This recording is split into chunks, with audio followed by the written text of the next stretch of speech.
Nënat që luten.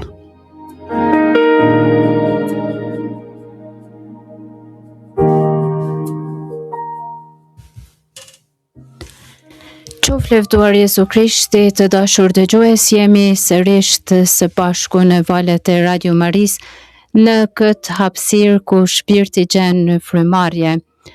Unë, motor Irenea dhe Monika së bashku dëshirojmë të hapim një kapitull të ri në librin e pashkruar të dashurisë hynore, duke u ndalur te ato gra që jetën e tyre e kthyen në një lutje të gjallë. Unë jam Monika dhe ju përshëndes përzemërsisht. Javën e kaluar përmes Shën Katarinës së Sienës dhe Shën Monikës, pam se si lutja mund të ndryshojë rrjedhën e historisë dhe të shpëtojë bijtë nga humbja. Por rrugëtimi ynë, nënat që luten, vazhdon, sepse kopshti i shenjtërisë ka lule të pafundme që ende lëshojnë aromë mirësie në botën tonë.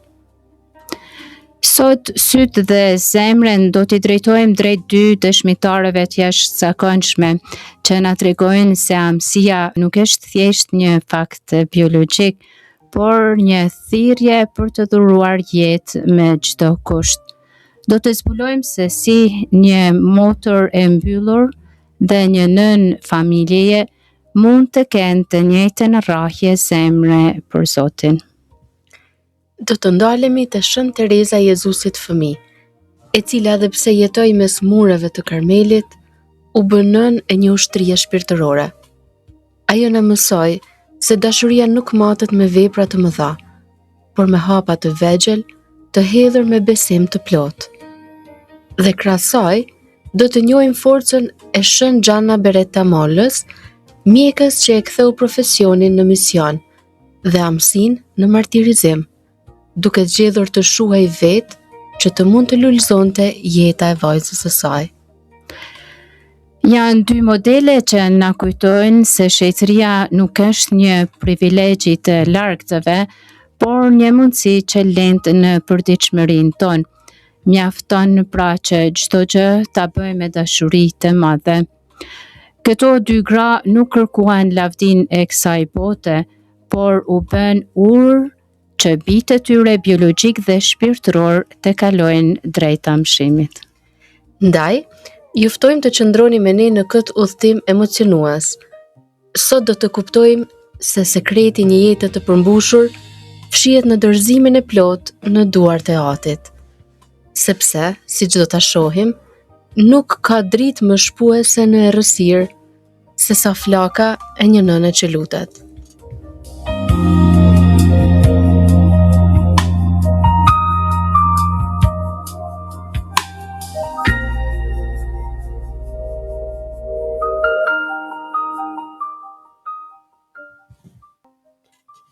Gianna Beretta Molla, gruaja mjekja dhe nëna heroike.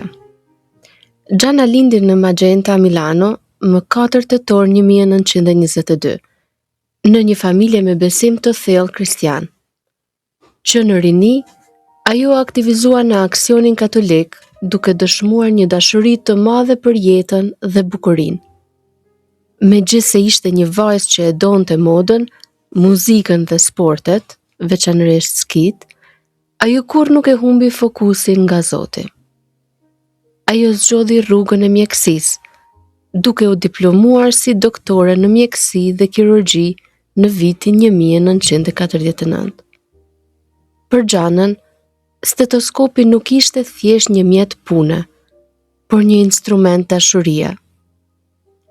Ajo thoshte: kushdo që prek trupin e një të sëmuri, prek trupin e Krishtit. Ajo u specializua në pediatri, duke u bërë mëngjesi i parë i shpresës për shumë nëna dhe fëmijë të varfër. Në vitin 1954, Gianna njohu Pietro Mollën, një inxhinier me shpirt fisnik. Letrat që ata i shkruan njëri tjetrit gjatë fejesës janë ndër dokumentet më të bukura të dashurisë njerëzore të bekuar nga hiri. Ata u martuan më 24 shtator 1955. Gianna nuk ishte një shenjte e trisht. Ajo ishte një bashkëshorte plot stil, një nën që luante me fëmijët dhe që e ktheu shtëpinë e saj në një kishë të vogël, ku lutja ishte ushqimi i përditshëm. Ajo lindi 3 fëmijë, Pierluigin, Mariolinën dhe Laurën. Në vitin 1961, ndërsa ishte shtatzën me fëmijën e 4, Gianna u përball me një diagnozë të tmerrshme, një tumor i madh, fibrom, në mitër. Si mjeke, ajo i dinte rreziqet. Shkenca i ofronte 3 rrugë. E para ishte të shpëtonte jetën e saj, duke vrarë fëmijën, gjë që ajo e refuzoi menjëherë. Rruga e dytë ishte heqja e mitrës bashkë me tumorin, që do të shkaktonte vdekjen e pashmangshme të foshnjës. Dhe e treta, heqja vetëm e tumorit, duke u përpjekur të shpëtonte foshnjën, por me rrezikun që Gianna të humbte jetën gjatë lindjes. Gianna zgjodhi rrugën e tretë. Ajo i tha bashkëshortit të saj: Pietro, nëse duhet të zgjidhni mes meje dhe fëmijës, mos hezitoni, zgjidhni fëmijën. Unë e kërkoj këtë, shpëtojeni atë. Më 21 prill 1962, ditën e shtunës së madhe, lindi vajza e saj, Gianna Emanuela. Megjithse operacioni shkoi mirë për foshnjën, Gianna filloi të vuante nga një peritonit i rënd që i shkaktoi dhimbje të padërueshme. Për 7 ditë me radhë, ajo vuajti në heshtje, duke përsëritur vetëm Jezus të dua. Më 28 prill 1962, në moshën 39 vjeçare, Gianna mbylli syt për këtë botë. Ajo vdiq siç kishte jetuar, duke dhuruar jetë. Ajo u shpall shenjte, më 16 maj 2004 nga Papa John Paul II. Ishte hera e parë në historinë e kishës që një bashkëshort, Pietro, dhe fëmijët e një shenjte ishin të pranishëm në ceremoninë e kanonizimit. Vajza që ajo shpëtoi, Gianna Emanuela, u bë mjeke ashtu si nëna e saj, duke vazhduar misionin e dashurisë.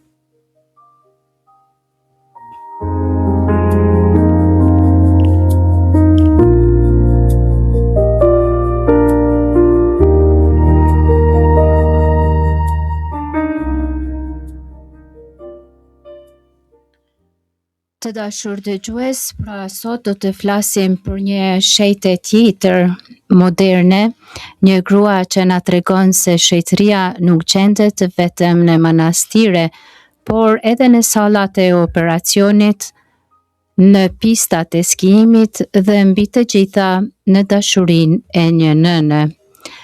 Kemi të ftuar këtu pra ashtu si javën e kaluar Moniken, një nën, për të na zbuluar jetën e jashtëzakonshme të kësaj shetëreshe, pra siç është shën Gianna Beretta Molla. Mirë se vjen Monika. Mirë si u gjej, motër Irenea. Është vërtet një gëzim të flasim për Giannën. Ajo ishte një mjeke pediatre, një bashkëshorte e dashuruar dhe një nën që vullosi dashurinë e saj me sakrificën supreme. Monika, po vazhdojmë një herë me pyetje. Shpesh imagjinojmë shenjtrit si njerëz të mbyllur apo si njerëz një farë mënyre në thojza të trisht që ka një jetë pak të veçantë, por Gianna ishte ndryshe. Po apo jo? Plotësisht, plotësisht ndryshe. Gianna ishte një grua plot gjallëri. I pëlqente muzika, piktura dhe ishte një skiatore e pasionuar. Si mjeke pediatre, ajo nuk e shihte punën thjesht si profesion, por si mision. U shërbente me përullësi nënave dhe fëmijëve të varfër në mesero. Ndërsa në martesën e saj me Pietro Mollën, ajo gjeti plotësimin e shpirtit. Letrat e tyre të dashurisë janë dëshmi se si në një lidhje njerëzore mund të bekohet nga hyje. Një tjetër pyetje, le të ndalemi te momentet në të cilat pra ndryshoi çdo gjë. Gjatë shtatzanisë së saj të katërt, ajo u përballë me një zgjedhje mjaft të vështirë për jetën. Çfarë ndodhi saktësisht, a mund të na thoni? Po. Ishte viti 1961 dhe Gianna ishte 2 muajshe shtatzën kur mjekët zbuluan një tumor në mitër. Si mjeke, ajo i kuptonte rreziqet, i dhanë 3 rrugë. Të abortonte fëmijën për të shpëtuar veten, të hiqte mitrën ose të hiqte vetëm tumorin, duke rrezikuar jetën e saj. Por Gianna nuk hezitoi. Ajo tha: "Nëse duhet të vendosni mes meje dhe fëmijës, zgjidhni fëmijën. Unë e kërkoj këtë." Pra është ashtu si Jezusi që dha jetën për ne. Ka mjaft të njerëz të cilët vërtet sakrifikohen për tjetrin, një dashuri që nuk njeh kushte. E vërtet. Më 21 prill 1962 lindi vajza e saj, Gianna Emanuela. Por vetëm një javë më vonë, nëna ndërroi jetë me fjalët: "Jezus të dua." Ajo dha jetën që fëmia e saj të merrte frym. Gianna shkruante shumë. Çfarë na thon letrat e saj për vizionin që kishte ajo mbi familjen? Ajo e donte shumë familjen dhe donte që familja e saj të ishte një kishë e vogël. Ajo e shkruante Pietros paradasmës: "Dua të bëj të lumtur dhe të jem për ty ajo që ti dëshiron. E mirë kuptuese dhe e gatshme për sakrifica." Për të, prindërimi ishte një bashkëpunim me Zotin.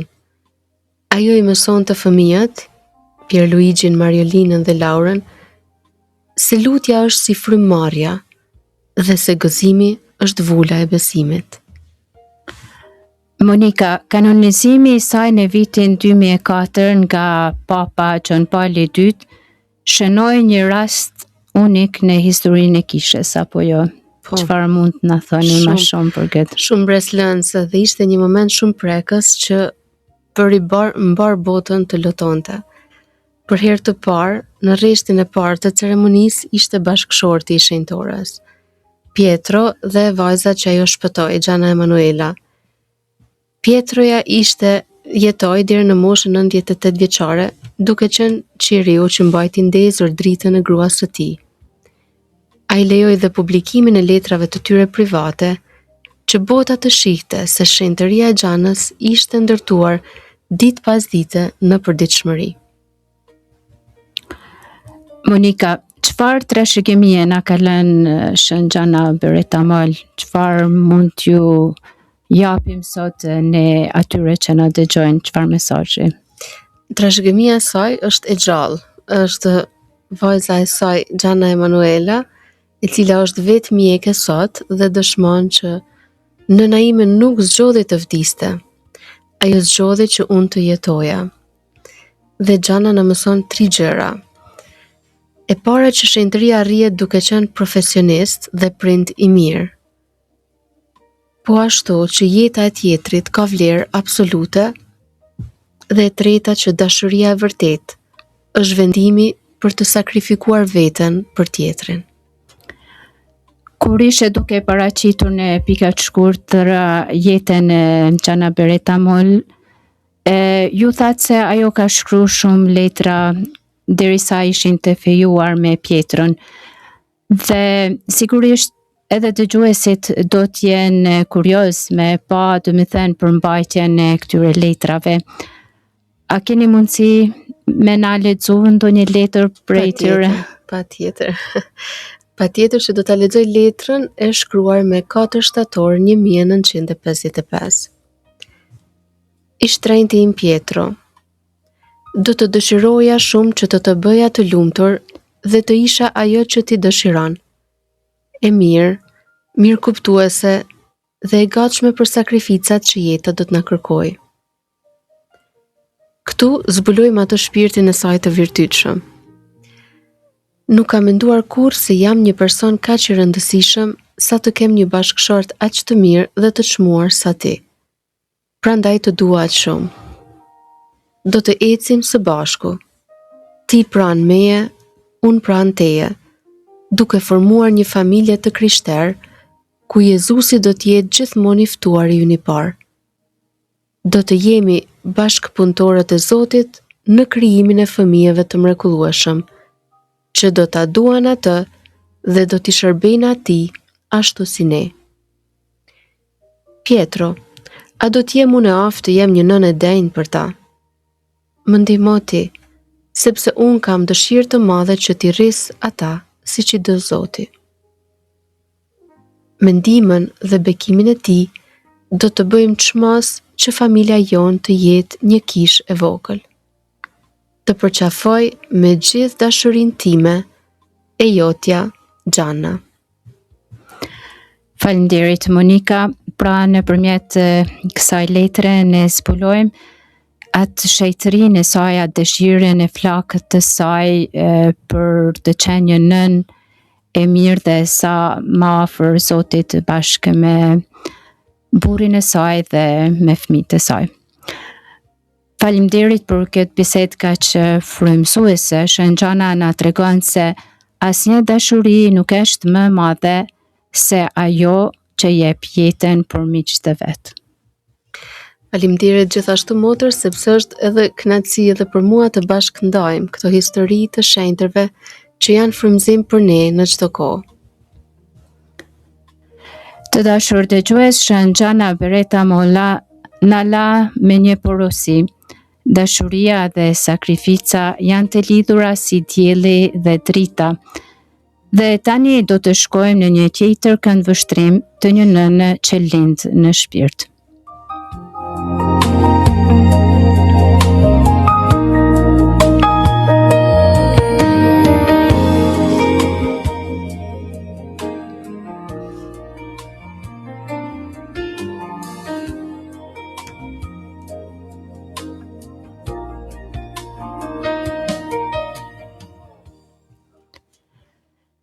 Shën Tereza e Jezusit Fëmijë, nëna që lindi shpirtra përmes dashurisë. Ajo lindi në vitin 1873 dhe vdiq në një moshë shumë të re, pra në vitin 1897. Tereza lindi në Alcenon të Francës në një familje shejtërish, sepse edhe prindrit e saj Luigi dhe Zelje Martin janë gjithashtu shejtër. Që e vogël, ajo pati një dëshirë të zjarrt për Zotin. Pas një kthese të saj shpirtërore në natën e Krishtlindjes, kur ishte vetëm 14 vjeç, ajo kuptoi se thirrja e saj ishte të shpëtonte shpirtra përmes lutjes dhe sakrificës. Në moshën 15 vjeçare, me një guxim të jashtëzakonshëm, hyri në manastirin e Karmelit në Lizje. Tereza nuk bëri vepra të mëdha që syri i njeriut mund t'i shihte. Ajo zbuloi atë që e quajti rruga e vogël, një rrugë e shkurtër dhe e re drejt shejtërisë që konsiston në bërjen e gjërave të vogla të përditshme me një dashuri të jashtëzakonshme. Ajo e shihte veten si një fëmijë në krahët e Zotit, duke na mësuar se nuk duhen shkallë për të mbritur te ati, por një ashensor që është dashuria e tij. Edhe pse nuk pati kur fëmijë biologjik dhe jetoi e izoluar në Karmel, Tereza u bë një nënë shpirtërore në 3 dimensione. Dimensioni i parë, ajo u caktua nënë shpirtërore për 2 misionar priftërin, për të cilët lutej dhe u shkruante letra inkurajimi, duke u bërë mbështetja e tyre e padushme.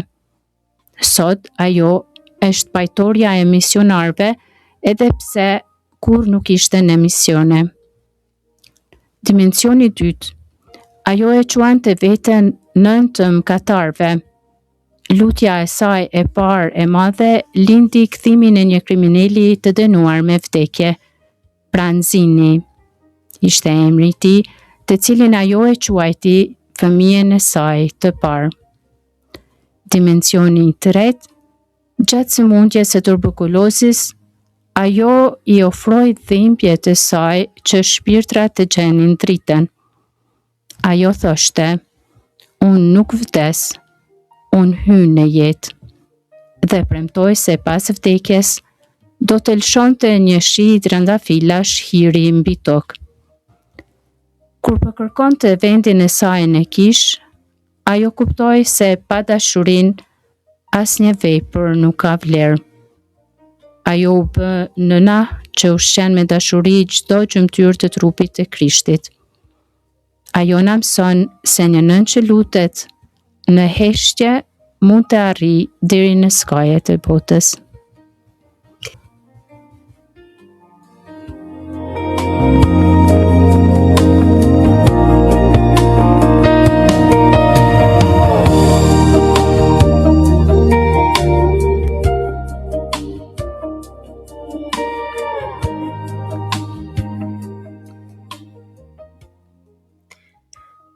Shën Tereza e Jezusit Fëmijë nuk pati fëmijë biologjik, por miliona njerëz në mbar botën e thërrasin nën. Do të flasim pra për këtë figurë sa të brisht, aq edhe të fuqishme. Po është një kënaqësi të flasim për lulën e vogël, kështu e quajti edhe ajo veten, për një grua që revolucionarizoi botën pa dalë kurrë nga manastiri. Si arriti, si u bë ajo një nën shpirtërore brenda 4 mureve të manastirit të Karmelit, kur ishte kaq e re? Çdo gjë nisi kur asaj ju besua detyra e zëvendëses së mësuesës së noviceve, pra motrave të reja. Edhe pse ishte më re se shumë motra të cilat jetonin aty në Karmel, ajo kishte një mbretësi psikologjike të jashtëzakonshme.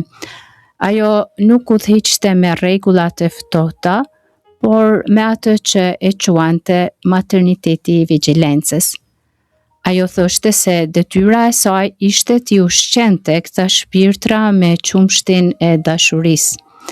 Në një letër drejtuar motër Marisë së Trinis, ajo shkruan: "Një nën që e do fëmijën nuk e lejon të luaj me thiken. Gabimet tuaja janë ato thika që nëse nuk ju a tregoj, do t'ju vrasin shpirtin." Ajo i qërtonte me ëmbëlsi, por pa i lënë hapësirë vetkënaqësisë. Tereza njihet edhe si patrone e misioneve. Si arriti ajo të bëhej nën për misionara që ishin mijëra kilometra larg, si për shembull në Kinë apo në Afrikë? Shën Teresa e Jezusit Fëmijë përmes letrave, pra ajo u caktua si nën shpirtërore për dy misionar, Maurizio Belliere dhe Adolphe Roland. Për Mauricien, i cili ishte i pushtuar nga dyshimet dhe dobësit, ajo shkroi fjalë që sot janë monumente të mëshirës. Ajo tha: "Mos mendoni se unë ju dua me pak sepse jeni i dobët. Përkundrazi, një nën e do me shumë fëmijën e saj kur ai është i sëmur", pra tek letra 221. Ajo e konsideronte veten një generale në prapavi, ndërsa ata luftonin pra me fjalë, sepse ishin meshtar dhe duhet që të predikonin. Ajo luftonte me lutje, duke ndjerë se pagësonte fëmijët në Kinë përmes duarve të tyre. Për ne që jetojmë në zhurmën e përditshme, çfarë këshille ka nëna Terezë? A duhen bërë vepra heroike? Është shumë interesant se Shën Teresa e Jezusit Fëmijë pra nuk na porosit ne me bë vepra të mëdha. Dhe këtu qëndron edhe genialiteti i saj. Ajo krijoi atë që quante rruga e vogël dhe mesazhi i saj ishte: Zoti nuk ka nevojë për veprat tona të mëdha, por për dashurinë tonë. Ky ishte edhe një mesazh që frymëzoi edhe Shën Nën Terezën. Dhe sekreti i gjelbërës, ajo thoshte, mbledhja e një gjelbëre nga toka me dashuri mund të shpëtojë një shpirt. Pra ajo bën të vepra krejt për ne na duken banale dhe do me thënë marrja një letre në tokë në një vend që nuk i takon, e quante si një vepër shumë të madhe, por sigurisht që vepër e bërë me dashuri. Pastaj për Teresa një buzëqeshje kushton me pak se një ruaz loti, por bën me shumë. Ajo e konsideronte buzëqeshjen si mjetin më të fortë të apostullimit. Kalon pra shumë perla. Teresa. Plitet se fundi i jetës së saj ishte i dhëmshëm, jo vetëm fizikisht nga tuberkulozi, por edhe shpirtërisht. Si reagoi ajo si nën? Shën Teresa e Jezusit Fëmijë përjetoi atë që quhet nata e errët, pra ndihej sikur qielli ishte i mbyllur dhe zëra që i thoshin se gjithçka është një ëndër. Megjithatë, ajo vazhdonte të buzëqeshte për motrat e tjera me të cilat jetonte dhe thoshte: "Një nën nuk ua tregon dhimbje të veta fëmijëve që të mos i trishtoj." Ajo u bën nën edhe e të dënuarve, si rasti i vrasësit Pranizini, i cili pra ishte në burg, dhe kjo lutej si për djalin e saj derisa ai u pendua në çastin e fundit. Mesazhi i saj pra është i qartë, nuk ka rëndësi sa të vegjël ndihemi, por dashuria jonë mund të arrijë në skajet e botës. Pikrisht, siç shkroi edhe në letrat e saj më të famshme, në zemër të kishes, unë dua të jem dashuri. Kështu do të jem gjithçka. Një mbyllje e mrekullueshme. Faleminderit për këtë udhëtim në shpirtin e Shën Terezës.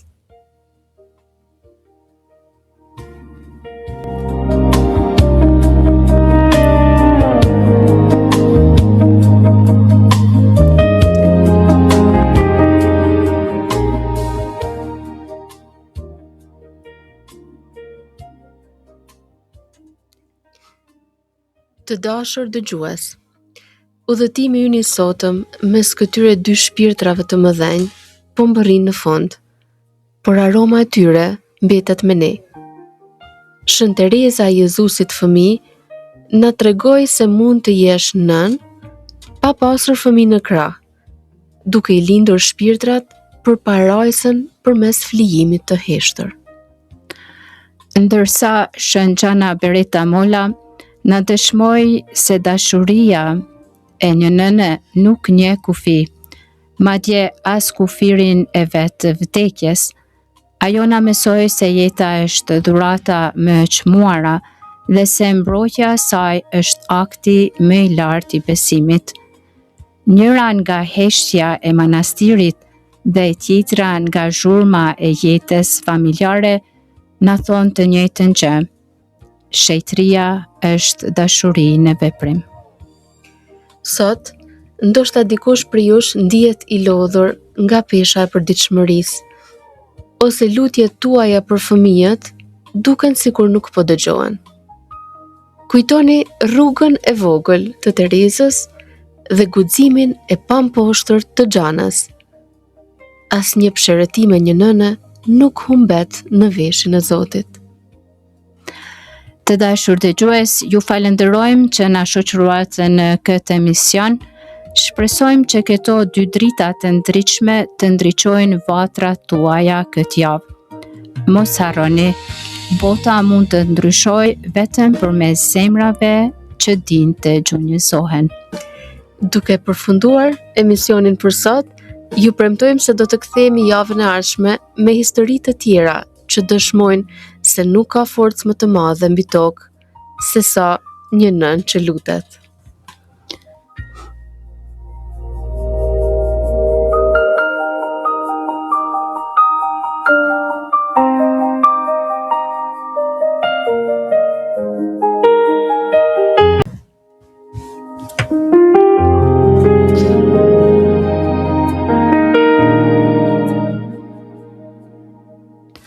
Lutja e nënës. O Zot, ati jetës, sot po vim para teje me zemrat e të gjitha nënave që na dëgjojnë. Na jep atë guxim të shenjtë që pati Shën Gjana Beretta Molla për ta dashur jetën mbi çdo gjë dhe për ta bërë familjen tonë një altar dashurie. Na mëso, o Zot, rrugën e vogël të Shën Terezës së Jezusit fëmijë, që të kuptojmë se nuk ka gjë të vogël kur bëhet me dashuri të madhe. Na jep forcë që gjunjët tanë të mos lodhen kurrë, dhe që lutja jonë të jetë ascensori që i nxit bijtë tanë drejt teje. Na bëj nëna të guximshme në durim, të guximshme në flijim dhe të paluhatshme në besim. Mbi çdo lodhje tonën, vendos hirin tënd, që shtëpitë tona të ndriçojnë nga prania jote, po t'i dorëzojmë fëmijët tanë, të tashmen dhe amshimin e tyre. Amen. Ati ynë që je në qiell, u shejtëroftë emri yt, ardh mbretëria jote, u bë vullnesa jote, si në qiell ashtu në tokë. Bukën tonë të përditshme na jep sot, na i fal fajet tona, si falim ne fajtorët tanë, e mos na lër të bim në tundim, por na liron nga i keqi. Amen. Të dashur dëgjues, këtu po e përfundojmë dhe ju përshëndesim nga unë Motor Irenea Dhe nga unë Monika Jana Dëshmani. Qoftë lëvduar Jezu Krishti.